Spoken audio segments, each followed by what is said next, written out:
soy jurista, ¿verdad? Pero eso que dicen del respeto a las leyes, yo respeto a las leyes según sean respetables o no sean respetables. Porque una cosa es la ley y otra cosa es la justicia. Con frecuencia las leyes coinciden con la justicia, pero muchas veces las leyes son injustas. La ley siempre, incluso las justas, son la encarnación de la voluntad del poder, porque si al poder no le conviene una ley, la cambia. De modo que cuando hay una ley es porque el poder está conforme. Se ha puesto en la ley lo que al poder le conviene. Y al poder que le conviene, al poder, que el poder no solo político, sino económico, le conviene salir ganando siempre. Esas condiciones en que entrega su casa y pierde la casa y el dinero que ha puesto ya en la casa, eso es una injusticia tan monstruosa. Desde mi punto de vista, en la ley se basa en dos barbaridades. Una, que comprendo que es inevitable, que es la ignorancia de la ley no excusa su competencia. Es verdad, pero no hay más remedio que aceptarlo, porque si no todo el mundo diría yo no lo sabía. Pero otra, que es la mentira de que todos los hombres son iguales ante la ley.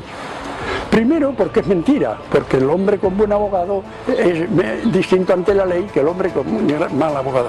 Pero segundo, es que lo justo no es tratar igual a todos los hombres, es tratar desigualmente a los hombres porque son desiguales. Es decir, no se puede exigir la misma responsabilidad a un analfabeto que a un hombre culto que sabe exactamente cuál es su deber. A un analfabeto hay que hacerle cumplir las leyes, pero comprendiendo que para él es más difícil. Al hombre que capaz, culto, cultivado, etcétera, ese no hay por qué tener misericordia, lo sabía todo y lo ha hecho todo a sabiendas. De modo que ante unos principios jurídicos de ese tipo, yo las leyes las respeto si me parecen respetables y si no, no las respeto. Y desde luego todo esto de que se pierda la casa y el dinero me parece una injusticia total. Y si los acreedores no fuesen el poder financiero o bancario, entonces ese principio no existiría en la ley.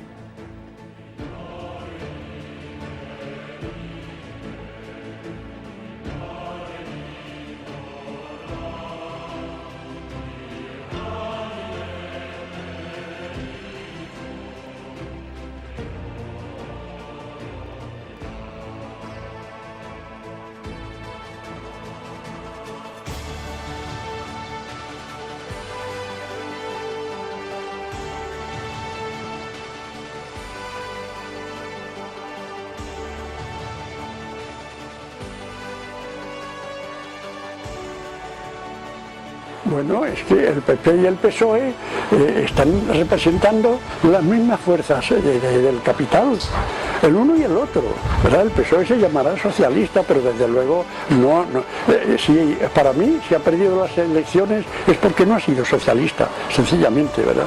De modo que el que hayan votado en contra me parece mal, y sobre todo me parece mal en el PSOE, porque su deber era haber apoyado eso.